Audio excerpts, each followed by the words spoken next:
No, I'm not saying all Germans. Of course not all Germans, right? Some Germans, and the majority, they were in the majority because Hitler won. Hitler won the elections. Hitler was chosen. Initially he did, yes, that's true. Okay, wait. Hitler, an evil man who came, this is how it works. Donald Trump. It rings a bell, right? It rings a bell. It's not very far. Okay. Well, we don't know what's going to happen in the future. We don't know what's going to happen in the future. When Hitler came to power in 1933, he looked like the guy who's going to lift Germany out of oblivion it was sent into by the First World War. Trump will not ban his political views. Okay. He will not be able to circumvent. Well, no. You can. Trust me, you won't do a good job defending Trump. You won't. You will stand here and condemn him in a minute if I start to give details what he has said and what he means by what he has said. Leave Trump aside. Currently, there's no comparison between Hitler and Trump. I agree. Currently, right. Potentially, what happens in the future, we don't know. Right. Okay. So Hitler was chosen or elected by the German people by a landslide victory, right? He had convinced the masses in Germany that this is what I think of the Jewish people. No, it wasn't. He wasn't appealing to their anti-Semitism.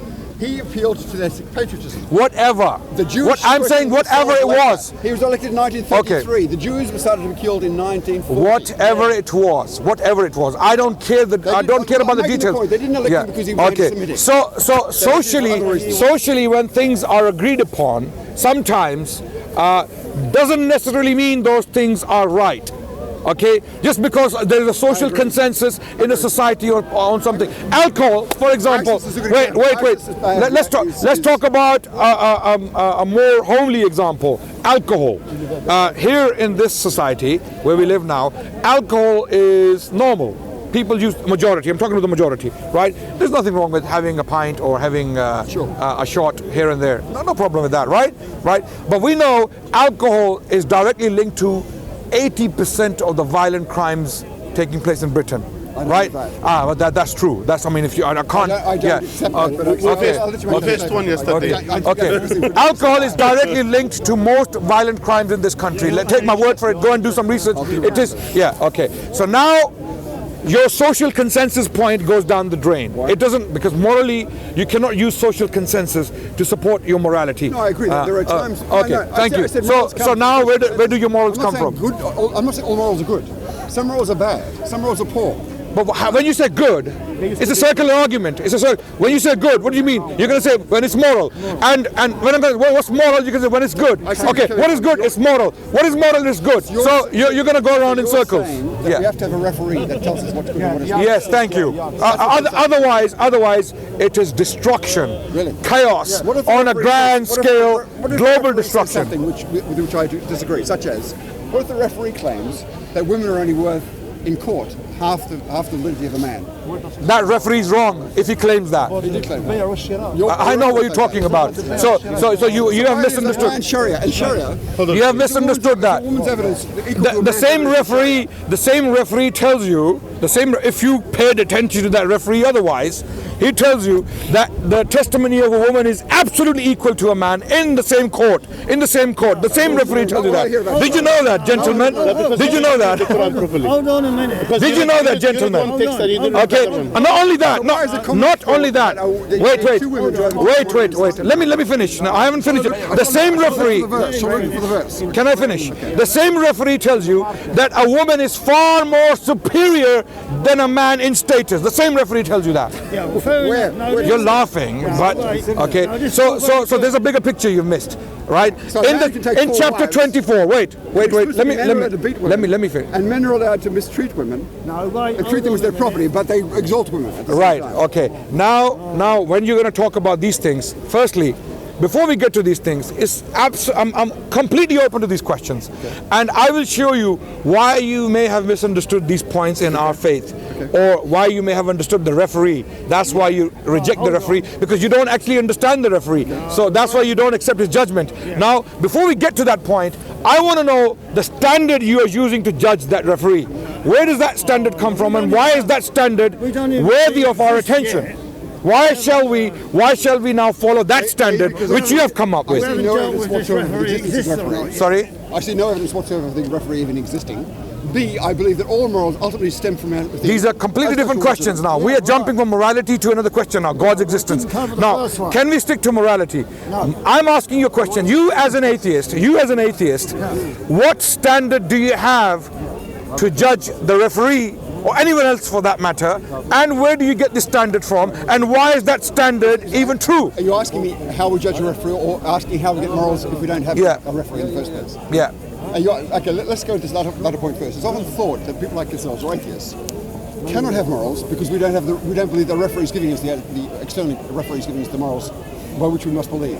No, but why are we jumping the gun? Why are we going to the referee for? I'm talking about your standard. Yes. You believe in certain things. You believe referee is wrong. The referee is wrong.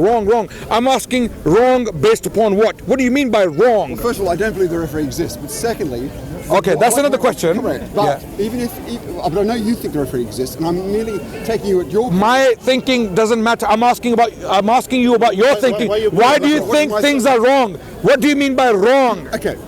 Morality, as far as I'm concerned, is created by man because we live in communal societies. We make rules and laws for ourselves to regulate the way we interact with each other. And then we cause destruction. Do you agree? Of course, ultimately we have. Thank you so much. So we agree. We both agree that men, when they make laws and rules, those rules and laws eventually lead to destruction on a massive scale. They have historically led to destruction often.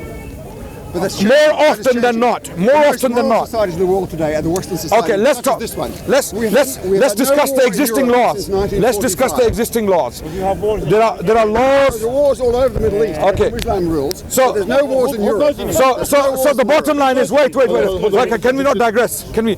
The bottom line is you have no set definition of wrong. You, as an atheist, have no set definition of wrong. The word wrong. Hence, you cannot use. I disagree. I do have a definition of wrong. Okay. So what standard do you use to reach that understanding of wrong? Communal standard that we create as a society. I've already shown you that communal standard has failed us again and again. So it cannot be used for our well-being. That communal standard has led to massacres and genocides of a grand scale. It protects you. Why I don't need your protection when you. Wait. I don't need your protection when you are killing 6 million Jews. When you're killing 6 million Jews, I don't need your protection. I don't need your protection when Native Americans were completely wiped out of the map of America. Okay, I don't need that protection when 11 million. My point is, you don't get robbed when you come up here to speak. You don't get attacked. You don't get killed when you walk along the street. You don't get robbed every day because we have laws. The laws punish those people that would otherwise do that to you. I agree. So you're protected by the very rules. And these laws are very religious in nature. I believe. Okay, did you know in the 10th century Baghdad, in the Islam, I don't know. Okay. By the way, this is not my doing. I didn't plan this. Yeah, this is just a random discussion. We started talking. So in the 10th century Baghdad, we had discussions. Are you listening? Between atheists, Christians, Jews, so-called heretics, and Muslim theologians, having debates between each other in a perfectly harmonious society, coexisting with each other, and no problems. No one's torturing them. Did you know we didn't have any witch burnings in the Islamic lands? We didn't have any heretic burnings. That was all happening in Europe. Okay, and then after. Explain to me then how Islam spread from the Arabian Peninsula all across North Africa. Did it not? It was conquered by the sword. They attacked. That's a good. When you say Islam, okay, no, that's a good question, guys. Can we just? That's a good question. We have a discussion. That's a good question. We have a discussion. That's a good question. How did Islam spread from an Arabian settlement called Mecca to places like China and southern France? How did that happen? Okay, when you ask me how did it spread, Islam had at least two kinds of spreads. One was territorial, right, and one was religious. How did Islam spread as a religion is a separate question to how did Islam or Muslim empire spread. The distinction between the two. Now, there is a distinction. What is the distinction? Distinction is that Muslims took the land by force, no doubt. I'm telling you categorically. I'm not one of those people who's going to run and hide and be apologetic about our history, but by force. The Muslims early Muslims fought the Byzantines and the Persians and the Chinese in some cases and the North Africans and Spanish King Roderick, because they believed that these empires and kingdoms are absolutely oppressive. And why was the spread made so fast? What happened? How did it happen so rapidly? Some historians. Well, let me finish. No. The Arabs didn't have any nuclear weapons or tanks or Scud missiles or drone. Okay. So the Arabs. Wait. No, they were not. Have you? I mean, again, this is an area where I have thoroughly studied the spread of Islam, the early Islamic expansion or the early Islamic conquest. There are people like Carol Hillenbrand who has written on this extensively. She stated that the Arabs had no special weapons to conquer the Byzantines and the Persians simultaneously, the largest standing armies on the planet. The Arabs had no special weapons. One of the reasons historians forward for this rapid expansion of the Arabian Empire is that these empires were very oppressive, and the masses, the people on the land, the peasants, supported the expansion. They came out to help the Arabs. They welcomed them as liberators. This happened in Syria, this happened in Egypt, this happened in Persia, this happened in North Africa, this happened in Spain. When Tariq bin Ziyad landed on Spanish territory, the Jewish people, the Jewish people came forward to welcome them as liberators. So this is how the expansion was facilitated. This is the Jews have changed their opinion of Islam since. Since when? Wait. That's a very good question. Since when? Since the conquest of Spain. You said they. No, sir. For over 1,000 years. This is where I love the park, because here we get some education, right? A lot of people come with misconceptions in their minds, and then they get some education, and in return I get education. I get taught by many people here. I come with misconceptions and I'm corrected so many times. This is why I love the park. Jewish people for over 1,000 years, listen to me carefully, 90% of the Jewish population of the world lived under the protection of Islam for over 1,000 years. Who says so? A Jewish historian called Bernard Lewis in his book The Jews of Islam. I'm not saying this. The Jewish golden age was in Spain, in Al-Andalus, what they call the ornament of the world, okay, where the Jewish people were writing in the Arabic language, in the Hebrew alphabets, the characters, the alphabets were Hebrew, but they were writing in the Arabic language. Like Maimonides, he wrote in the Arabic language, a guide for the perplexed. He wrote this book. So major Jewish scholars and academies, you know, the oldest academy, Jewish academy in the world, where it was in Baghdad, in Iraq, Babylonia. The Jews existed in Iraq for as late as 1940s. After the creation of Israel, the relationship went sour. Things went sour. People, you know, Muslims, because of Palestine, they started to have, you know, and then the Jewish people, some Zionists hijacked the Jewish religion for their cause. So these are political issues. Historically, anti-Semitism was only a modern phenomenon. It didn't exist. Anti-Semitism is a European phenomenon. It's a Western phenomenon. No, it's not an Islamic phenomenon. I'm sorry. This is what we. Anti-Semitism is a European. The anti-Semitism is rising in Europe because more Muslims in Europe. Anti-Semitism existed in Europe from the day one. Jews were accused of dicide, which means killing of God. Okay, so Jews were accused of that, repeatedly tortured. The books were burnt throughout the Middle Ages. They were banished from England by Edward I, and then from France, and then where did they go? The question is, where did they go? They went to the Muslims. They went to Spain, and afterwards, when they were expelled by Ferdinand and Isabella in Spain, they went to the Ottomans. So a large Spanish Jewish community ended up in Jerusalem or in Salonika, and even in Morocco. So Tunisia, Morocco, everywhere. Yes. So the point is, your point, you know, you have a misconception about our history.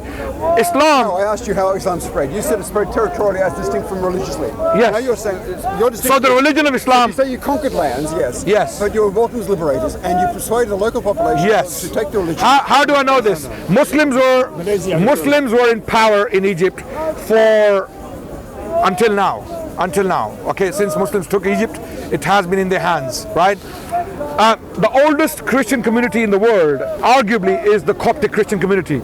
Muslims were absolutely able to, any time in the history, force the entire population into Islam. They didn't do it.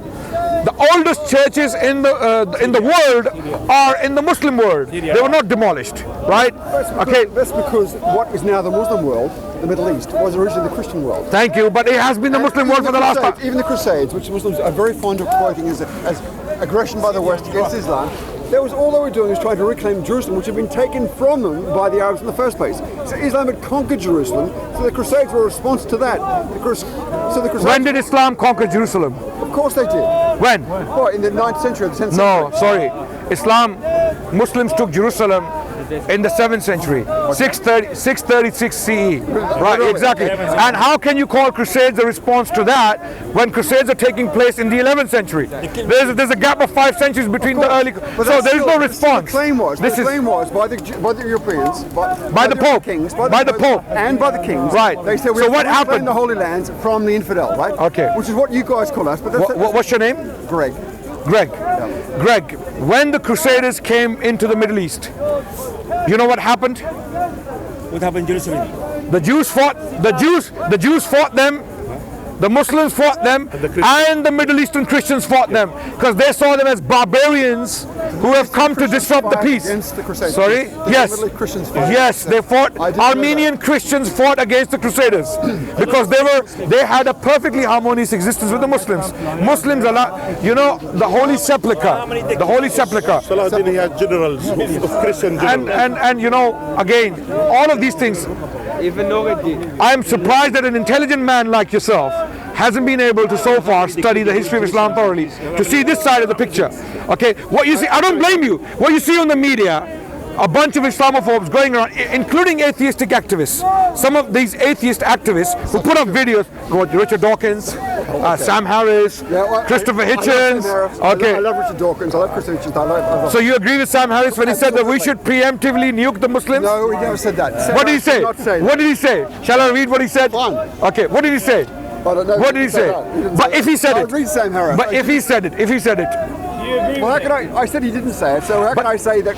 If he said it. What's his stance? Okay. Find where Sam Harris claims we should nuke the Muslims. He said preemptively we should nuke the Middle Eastern countries. Find me a quote that he said that. If he said it, Sam Harris on nuking the Muslims. It's very easy. Google, Master Google. Hillary Clinton, she said she wants. Sam Harris is a voice of reason in a sea of. Let's see how reasonable he is. Sam Harris on nuking the Muslims.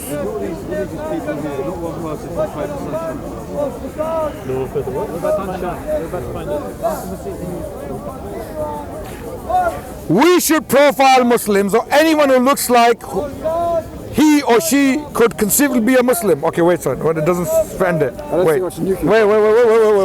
It's there. Sam Harris, the new atheist and anti-Muslim animus, Glenn Greenwood. What did he say about nuking the Muslims? He didn't say anything about nuking Muslims. Sam Harris is a very reasonable guy. I'll show you the quote, and if you read the quote, and if he said anything like it, will you condemn it on camera? Yes, as an atheist. If he said anything like that, he would condemn it. Okay, that's very reasonable. I read his books. I've got all his books. Okay, I watch him on YouTube. Okay, have you come across any statement like that? No. Nothing like it. Sam Harris, no. Not Sam. Okay. The quote. 1 second. Anyway, we can move on because I'm going to. No, we're not moving on. There's a video. Yeah, wait. No, but wait. There's this video. I want the specific quote. Henry what? What's his name, brother? What's his name? Yeah, I did. Yeah. Sam Harris. He's a neuroscientist that writes about religion. He wrote He wrote to kill us all, is he? He wrote The End of Faith. You want to kill us all? He doesn't want to kill. I just said he doesn't want to kill you all. You're not listening. But he finds a lot of fault in Islam, as do I. He finds a lot of fault in religion generally, as do I. Hillary Clinton said the same thing. She didn't say kill the Muslims. Pakistan. She didn't say Pakistan bomb. is Muslim, innit? Look, it's very easy for you guys to come up here and make these wild statements. I want to see evidence. She made it. It's an evidence-based approach. Give me the video. I'm listening to it. Sam Harris didn't say anything like that. Hillary Clinton didn't say anything. He was asked about this on that very video he's talking about, and he responded to it. That I didn't mean that. He said something. If I wrote something like that in one of my books, you know where I would go? Any idea? Any idea? No, Guantanamo. They would have to open a new